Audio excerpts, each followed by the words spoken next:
Hello mga kaps, mga kababayan at mga guys na patuloy na sumusubaybay dito sa ating channel Nobs Vlogs.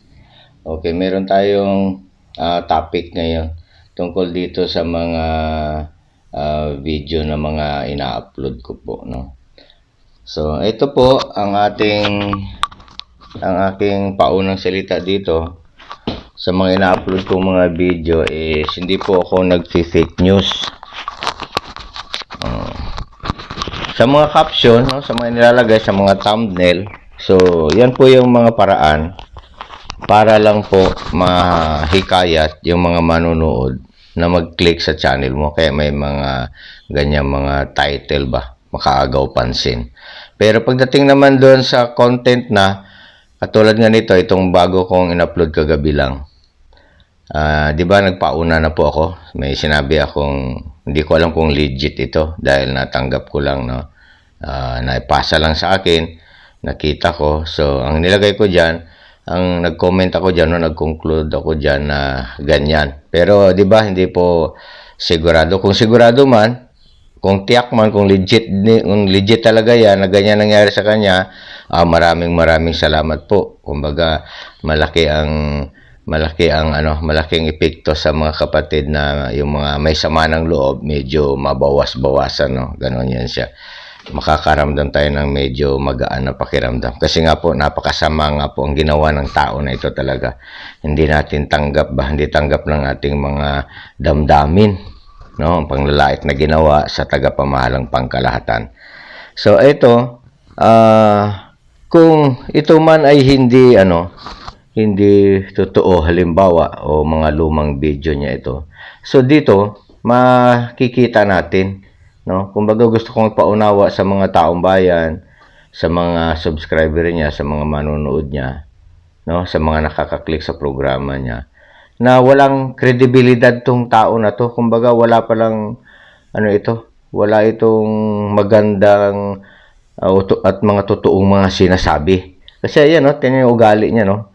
May ugali pala siyang ganyan, no? Nalalasing. Kasi diyan lasing yan siya eh. Sa pagsasalita lang parang nakatubel ng ewan ko, o baka nakasuyop yan, di ba? Hindi natin alam kung nakadroga yan or lasing.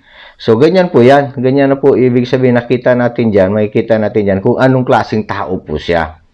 So ngayon, hindi tayo magtataka na ganun talaga ang mga sasabihin niya sa social media, mga pagmumura, titirahin niya kung sino-sino, no, na ayon lang sa gusto niya.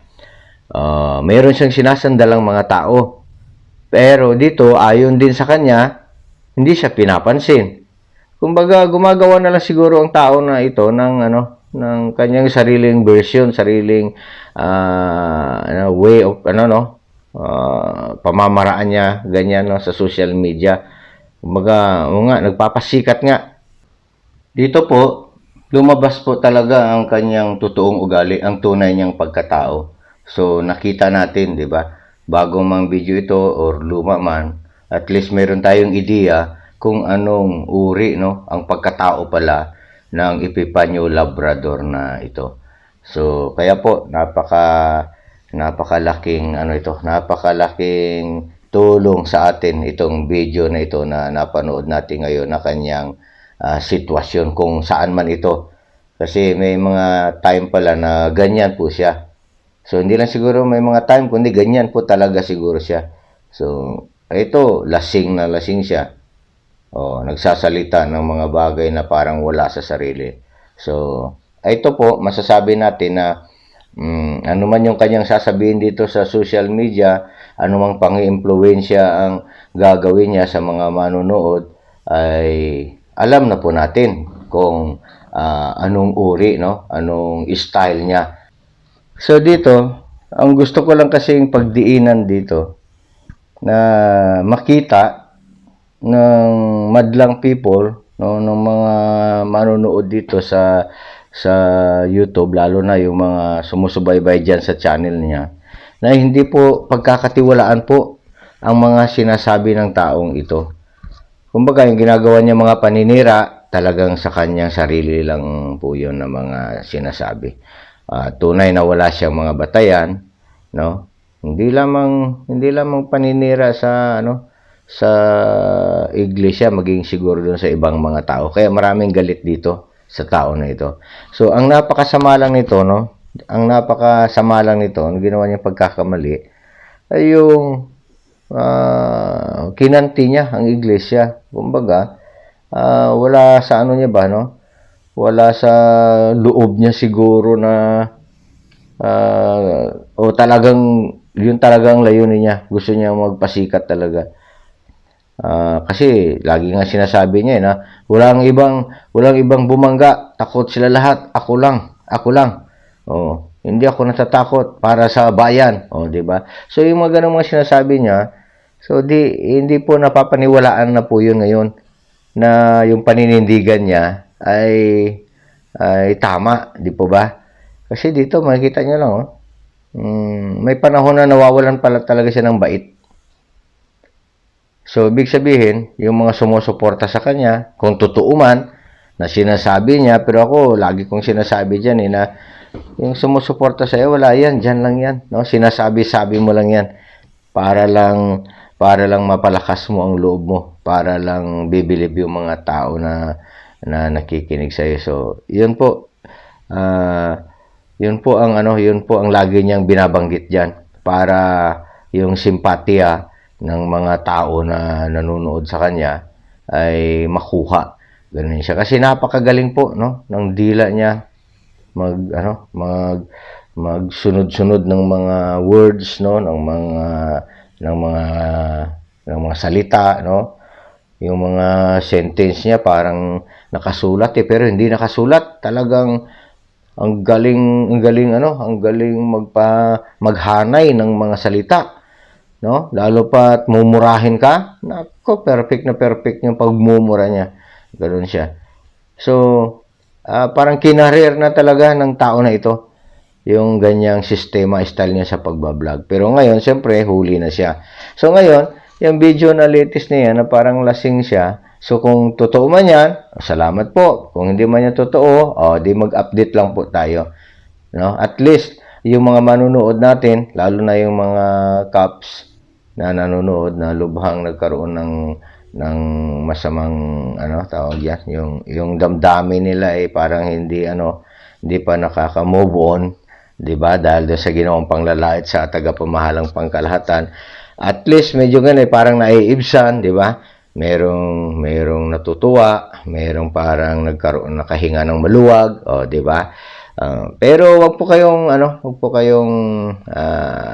mag-alala po at tutuloy natin yung pag-update, no? Pagkukuha ng tamang impormasyon. So siguro sa araw na ito, ito linggo ngayon, sa araw na ito, baka hanggang mamayang hapon magkakaroon ng update ito. So abangan niyo lang po dito sa channel ko, ha.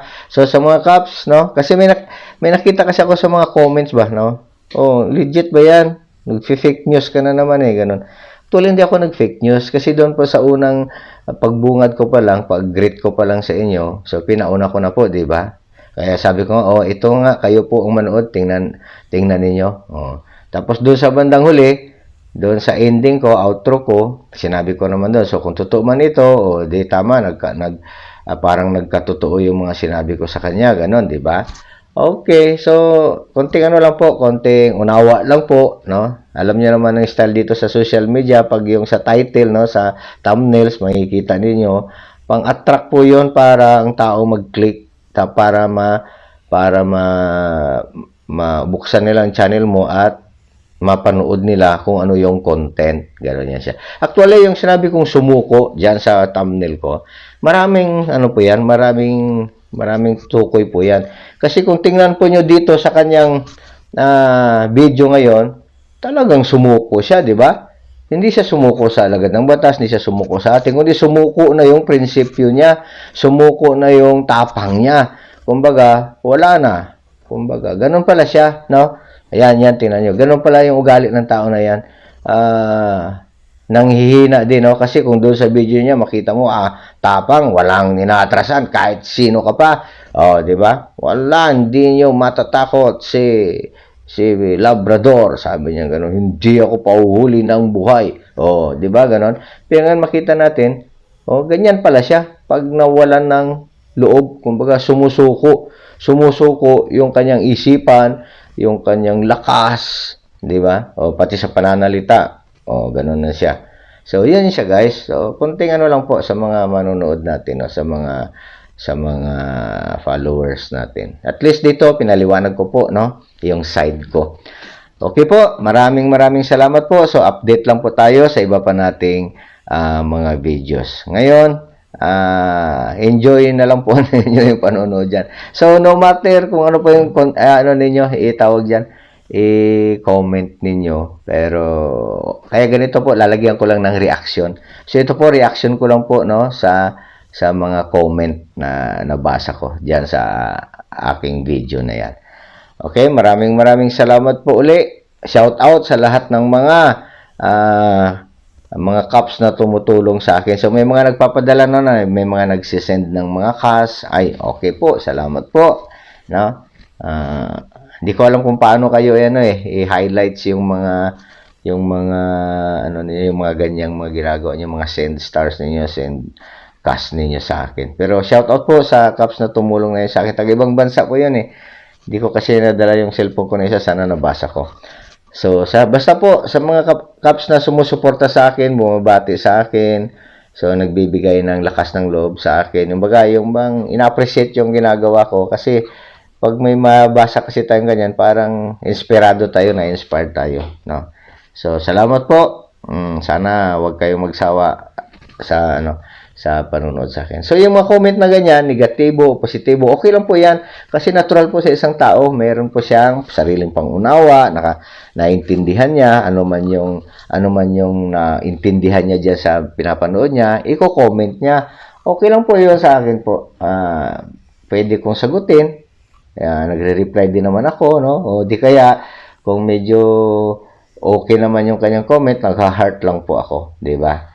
So, makikita niyo dyan, may mga heart yan. Ako po yan. So, ibig sabihin, binibigyan ko po ng pahalaga po lahat ng inyong mga binigay din na panahon sa panunood sa channel ko. So, tuloy-tuloy lang po tayo. Tuloy-tuloy lang po tayo. Sa muli po, happy Sunday po.